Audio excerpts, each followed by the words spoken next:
Hello దోస్తులు, ఎట్లున్నారు? మస్తున్నారులే. ఈరోజు బీరకాయతో కర్రీ ఏ విధంగా చేయాలో చూసేద్దాము. దీనికోసమని ఒక హాఫ్ కేజీ బీరకాయలు అయితే తీసుకొని దీనిపైన ఉన్న పీల్ అయితే తీసేయాలండి.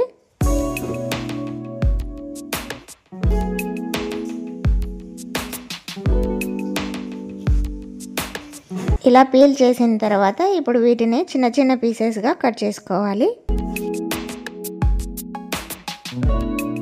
ఇలా కట్ చేసుకొని పక్కకు పెట్టుకున్న తర్వాత ఇప్పుడు స్టవ్ మీద బాండి పెట్టుకొని ఆయిల్ వేసుకోవాలి. ఆయిల్ కాగుతున్నప్పుడు ఇందులో 1/2 టేబుల్ స్పూన్ జీలకర్ర, 1/2 టేబుల్ స్పూన్ ఆవాలు వేసుకోవాలి. ఇవి చిటపటలాడుతున్నప్పుడు కొన్ని మెంతులు వేసుకోవాలి, చిటికెడన్ని.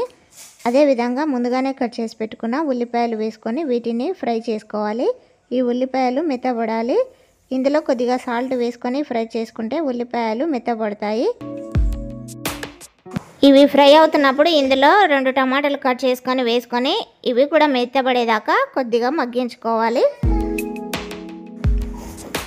చూసారు కదా, టమాటాలు ఉల్లిపాయలు మెత్తగా అయిపోయాయి. ఇప్పుడు ఇందులో కొద్దిగా కరివేపాకు కూడా వేసుకొని కలుపుకోవాలి. అదేవిధంగా 1 టేబుల్ స్పూన్ అల్లం వెల్లుల్లి పేస్టు, కొద్దిగా పసుపు వేసుకొని ఈ అల్లం వెల్లుల్లి పేస్టు పచ్చి స్మెల్ పోయేదాకా ఫ్రై చేసుకోవాలి. ఇలా ఫ్రై అయిన తర్వాత ముందుగానే కట్ చేసి పెట్టుకున్న బీరకాయ పీసెస్ వేసుకొని ఈ పోపు మొత్తం బీరకాయలకు పట్టేలాగా కలుపుకోవాలి.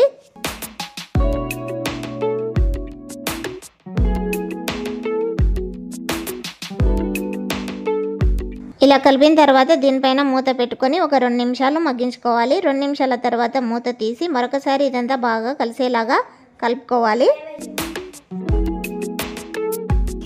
ఇలా కలిపిన తర్వాత ఇందులో ఇప్పుడు రెడ్ చిల్లీ పౌడర్ యాడ్ చేసుకోవాలి. ఒక 4 టేబుల్ స్పూన్లు అయితే వేసుకున్నాను నేను. ఇదంతా ఒకసారి మళ్ళీ కలుపుకోవాలి.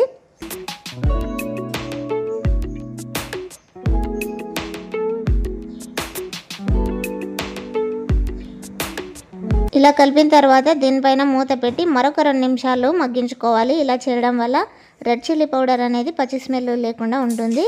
ఇప్పుడు 2 నిమిషాల తర్వాత మూత తీసి ఇదంతా ఒకసారి కలుపుకోవాలి.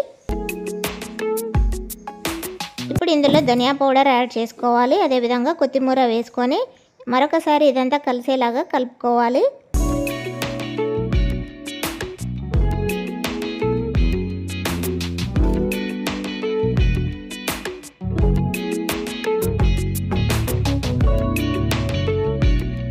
చూసారు కదా, బీరకాయ కర్రీ అయితే రెడీ అయిపోయిందండి. ఇప్పుడు దీన్ని ఒక బౌల్లోకి తీసుకోవాలి.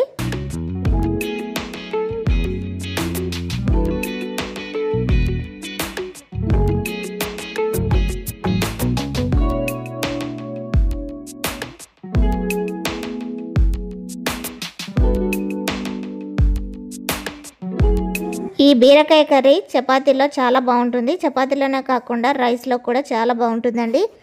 మరి మీరు ఎలా చేస్తారో ఖచ్చితంగా కామెంట్ అయితే చేయండి. నా వీడియో నచ్చితే ఒక లైక్ కొట్టి షేర్ చేసి సబ్స్క్రైబ్ చేసుకోండి. నెక్స్ట్ వీడియోలో మళ్ళీ కలుద్దాం. Thank you for watching. Bye bye.